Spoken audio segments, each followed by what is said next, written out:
اور اب آپ کی سند کے لیے، اب رب کی بارگاہ میں پروانے کے لیے آپ حج کا سفر کرتے ہیں، پیر و مرید دونوں ساتھ میں ہیں۔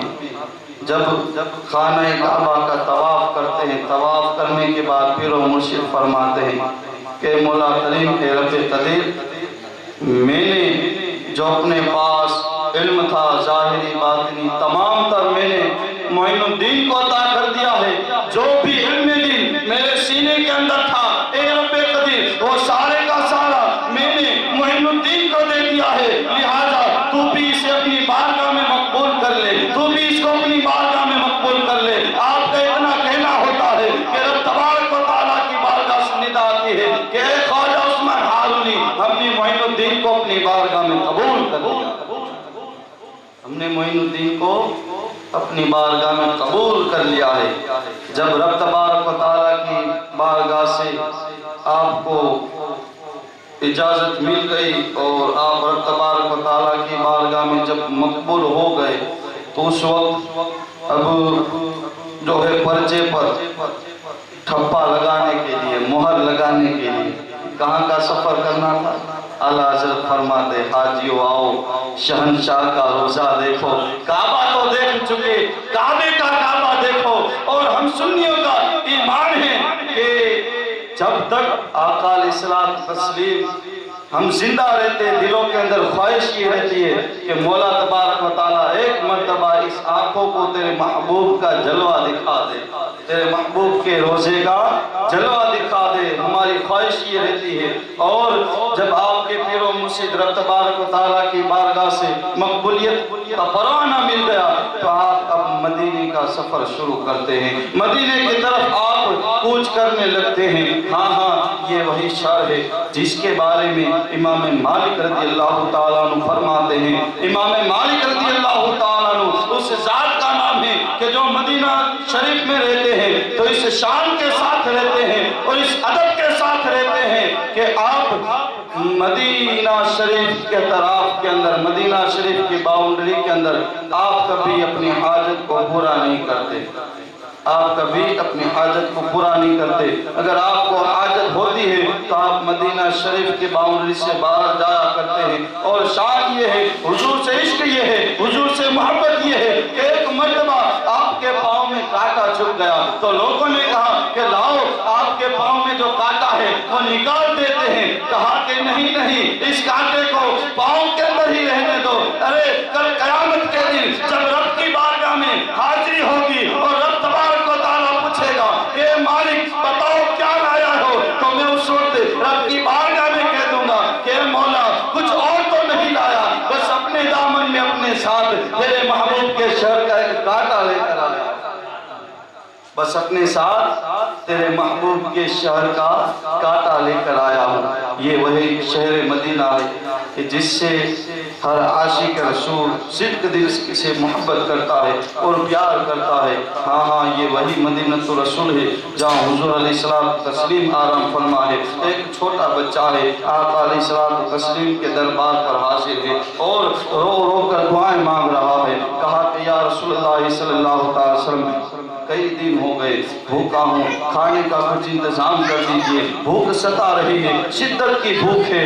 ایک شخص کا وہاں سے گزر ہوتا ہے، ایک اللہ والے کا وہاں سے جب گزر ہوتا ہے اور اس بچے کی فریاد کو وہ جب سنتا ہے تو اس کا دل دہک جاتا ہے اور کہتا ہے اے بچے تو بھوکا ہے، چل میرے گھر پہ چل، میں تجھے اپنے ساتھ میرے گھر پہ میں تجھے کھانا کھلا دوں گا، تیری بھوک کا انتظام ہو جائے گا، تیرے کھانے کا انتظام ہو جائے گا۔ تو جب اس بچے نے اتنا سنا تو وہ آپ کے ساتھ چلنے لگا۔ جب آپ کے گھر پر پہنچا تو کھانا سامنے رکھا گیا، ابھی کھانا سامنے ہے اور جیسے ہی وہ بچہ لقمہ اٹھاتا ہے کہ وہ شخص جو ہے آپ کو کھانا کھلوانے کے لیے اپنے ساتھ گھر پہ لے گیا تھا، وہ کہتا ہے کہ بتاؤ تم کون ہو، تمہارے والدین کون ہیں؟ وہ بچہ کہتا ہے کہ میں زمانے کا ستایا ہوا ہوں، میں یتیم ہوں، میرے ماں باپ جو ہے دنیا سے کچھ کر چکے ہیں اور میرا خاندان جو ہے وہ خاندان اہل بیت ہے، سید گھرانے سے میں تعلق رکھتا ہوں، اہل بیت اتحاد میں شامل ہوں اور میں سید زادہ ہوں۔ جب اتنا اس نے سنا اس شخص کی آنکھوں سے آنسو جاری ہو گئے. کہا کہ بیٹا تم یتیم ہو, دنیا میں تمہارا کوئی پرسان حال نہیں ہے, لہٰذا تم میرے ساتھ چلو. مجھے اللہ تبارک و تعالیٰ نے بہت کچھ عطا کیا ہے, میں تم کو اپنے ساتھ لے جاؤں گا.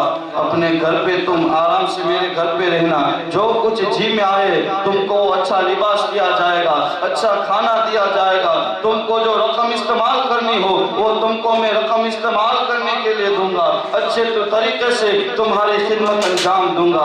جب اس لڑکے نے اتنا سنا تھا تو وہ نوالا جو ہاتھ میں ہے نیچے رکھ دیتا ہے, اور نوالا ہاتھ میں جو اس نے پکڑا ہے, ابھی کئی دن کا وہ بھوکا ہے لڑکا, مگر نوالا نیچے رکھ کر وہ اس شخص کا ہاتھ پکڑتا ہے. ہاتھ پکڑ کر آقا علیہ الصلوۃ والتسلیم کے روزے کے پاس لے جاتا ہے. حضور علیہ الصلوۃ والتسلیم کے روزے کے پاس جب لے جاتا ہے تو وہ لڑکا جو ننھا ہے پوچھتا ہے کہ تم مجھے اپنے ساتھ لے جاؤ گے, تم مجھے اپنے شہر لے جاؤ گے, اپنے وطن لے جاؤ گے؟ کہا ہاں ہاں اپنے شہر لے جاؤں گا. کہا کیا ملے گا؟ کہا جو تم چاہو گے تم کو دیا جائے گا, بڑے اچھے طریقے سے تم کو رکھوں گا, جو تم کھانا چاہو تم کو میں دے دوں گا, جس طریقے سے تم رہنا چاہو تم کو اختیار ہے, میں تمہاری اچھی طریقے سے دیکھ بھال کروں گا, خدمت کیا کروں گا. تو اتنا اس لڑکے نے سنا, آنکھوں سے آنسو جاری ہے, اور حضور علیہ الصلوۃ والتسلیم کے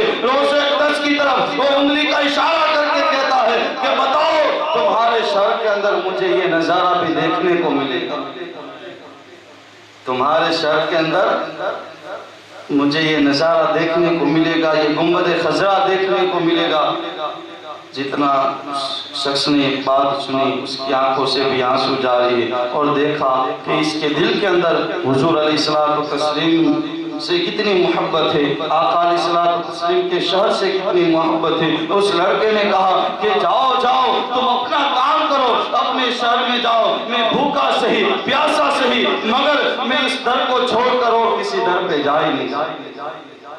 ہمارا تو سب کچھ یہی ہے, جو کچھ ملنا ہے اسی در سے ملنا ہے, جو کچھ ہمیں حاصل ہونا ہے, جو کچھ مرادیں ملنی ہیں بس یہی مصطفیٰ کریم کا دربار ہے. تو خواجہ عثمان ہارونی رضی اللہ تعالیٰ عنہ, خواجہ غریب نواز رضی اللہ تعالیٰ عنہ کو ساتھ لے کر جب حضور علیہ الصلوۃ والتسلیم کی بارگاہ میں حاضر ہوتے ہیں, آقا علیہ الصلوۃ والتسلیم کی بارگاہ میں جاتے ہیں, پیر و مرشد آگے کھڑے ہیں, خواجہ غریب نواز پیر و مرشد کے پیچھے کھڑے ہیں. پیر و مرشد حضور علیہ الصلوۃ والتسلیم کی سنہری جالیوں کے سامنے اپنے مرید کو کہتے ہیں, اے بیٹے حسن ان کو سلام کرو.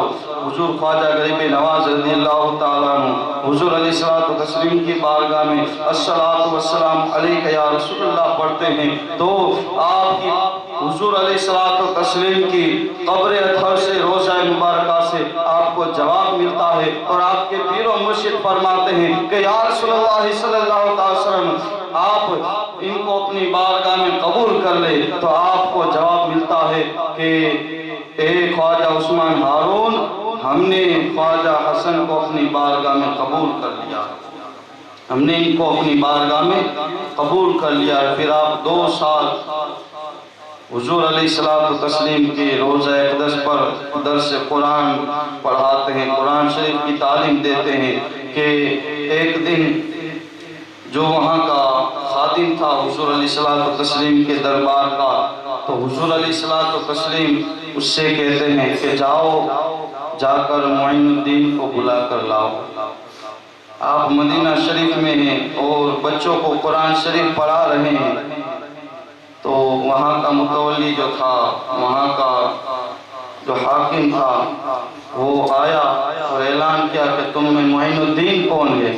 معین الدین کا مطلب ہوتا ہے کہ دین کی مدد کرنے والا, دین کو پھیلانے والا. تو اس میں جو جتنے بھی پڑھانے والے تھے سارے کے سارے کھڑے ہو گئے, کہا میں معین الدین ہوں, میں معین الدین ہوں, مگر ایک ایسی ذات ہے جو بیٹھی ہوئی ہے, وہی غریب نواز رضی اللہ عنہ کی ذات ہے. سارے کے سارے کھڑے ہو گئے اور یہی کہہ رہے ہیں کہ میں معین الدین ہوں, میں دین کی خدمت کرتا ہوں, میں دین کو پھیلانے کا کام کرتا ہوں. آپ نے جب یہ منظر دیکھا کہ حضور صلی اللہ علیہ وسلم نے تو صرف ایک کو بلایا ہے, مگر یہاں بہت سارے معین الدین ہیں, آپ واپس جاتے ہیں اور ادب کے ساتھ عرض کرتے ہیں یا رسول اللہ صلی اللہ علیہ وسلم, یہاں پر تو بہت سارے معین الدین ہیں، آپ کس معین الدین کو بلاتے ہیں؟ حضور علیہ الصلوۃ والتسلیم فرماتے ہیں جاؤ معین الدین چشتی کو بلا کر لاؤ۔ جب آپ واپس آتے ہیں اور کہتے ہیں کہ تم میں معین الدین چشتی کون ہے، وہ آگے آئے، اسی کو حضور علیہ الصلوۃ والتسلیم اپنے پاس بلاتے ہیں۔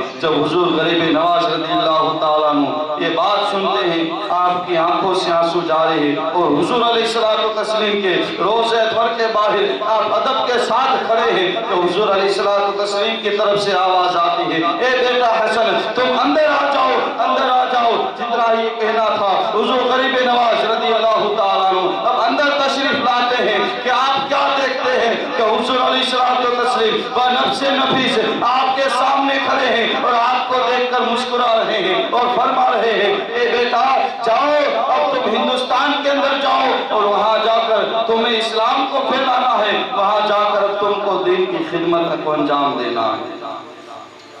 اب حضور خواجہ غریب نواز رضی اللہ تعالیٰ عنہ وہاں سے اپنا سفر شروع کرتے ہیں اور ہندوستان کی زمین پر آپ تشریف لاتے ہیں، اور جب ہندوستان کے اندر آتے ہیں تو جو واقعات رونما ہوئے بچے کو یاد ہے کہ آپ نے انا ساگر کو کاسے میں بھر لیا، اونٹ بیٹھ گئے تو اٹھے نہیں، ایسے بہت سارے واقعات ہیں، مگر آپ کو دنیا آج بھی پکارتی ہے تو غریب نواز کے نام سے پکارتی ہے، غریبوں کو نوازنے والے۔